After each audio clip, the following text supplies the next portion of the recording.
Well, President Trump is again attacking his own attorney general on Twitter.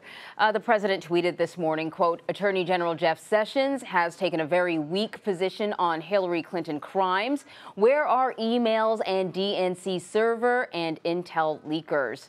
So let us bring in Jordan Fabian. He is a White House correspondent for The Hill. He joins us from Washington right now. So, Jordan, geez, first thing in the morning, on a day when health care may be debated or at least voted on, the president is more interested in what's going on with Jeff Sessions. What is your take? What have you heard in terms of your sources about Sessions and whether he will be stepping down? What's going on with this intense criticism?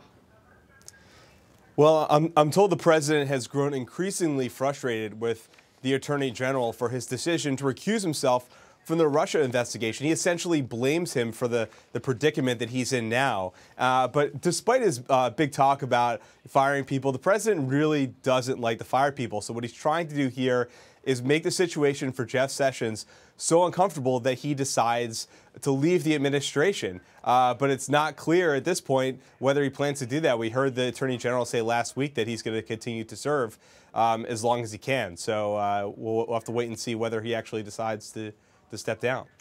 So what would be the political implications, though, whether Jeff Sessions steps down or is fired? That being one domino, what are the other dominoes that could fall if something like that happens? Well, the first question is, who does the president pick? Are people going to want to step up and do this job?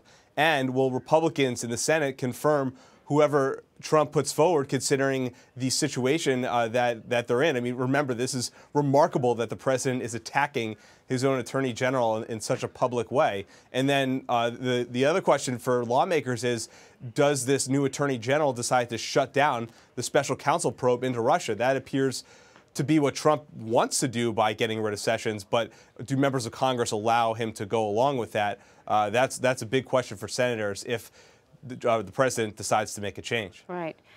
So the attacks on Sessions come as Jared Kushner, his son-in-law and senior advisor, faces another round of questions on Capitol Hill today. This time it's coming from the House. Yesterday it was the Senate.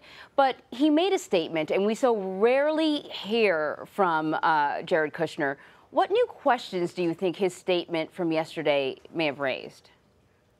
First of all, I think House members are going to want to know what exactly did Jared Kushner know about this June 9th meeting with Russian lawyers and Donald Trump Jr. He claimed that he is so busy, he gets 200 emails a day, he really wasn't paying attention to the emails, but he decided to attend the meeting anyway. Why did he decide to attend this meeting that he didn't really know about? That part was a little confusing, I think, to people in the Senate. And then the second question is, why did he meet with this Russian banker? He claimed that he's not getting the bulk of money for his real estate projects from Russia, but there's a lot of unanswered questions there as well. Yeah. The president tweeted this morning applauding his son-in-law, tweeting, Jared Kushner did very well yesterday in proving he did not collude with the Russians. Witch hunt. Next up, 11-year-old Barron Trump. What do you make of that tweet? Well, family first seems to be the golden rule for President Trump, and he's going to go to bat for members of his family, and that includes Jared Kushner, obviously. So he's going to attack the media and attack lawmakers for this testimony. But second of all, he's going to. This is clearly on his mind. Like you said earlier, there's a health care vote today. There's many other things happening in Washington, but he really is truly consumed with this Russia investigation. Yeah, now the president did get around to tweeting about health care. He was tweeting a lot this morning. There's a high-stakes vote going on and will hopefully be going on in the Senate later on. What are you hearing about the president's level of involvement ahead of this vote? Certainly, we didn't hear much from him leading up to this, and it seems like over the last week or so, the president has become more involved. Well, the president has been calling senators who are on the fence and trying to get them on board with this vote today, a key procedural vote to advance the health care debate.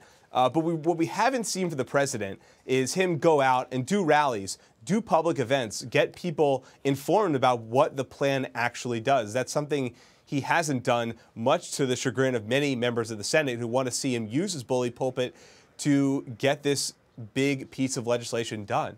So he has a campaign rally later today in Ohio. He might talk about it. He might not. He might talk about the Russia investigation. He might talk about the election. He might talk about the Electoral College. We'll just have to wait and see. But so far, he's not been able to focus on this healthcare message. Yeah, well, he did talk to the Boy Scouts yesterday. Yes, he did. And again, we heard him talk about his election victory. We heard him talk about President Obama.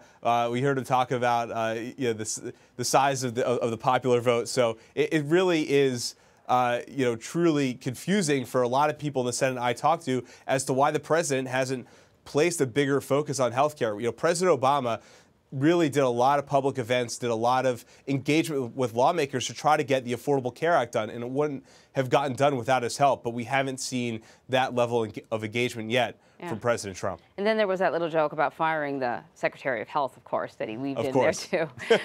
Jordan Fabian of The Hill, thank you so much, Jordan. Thank you.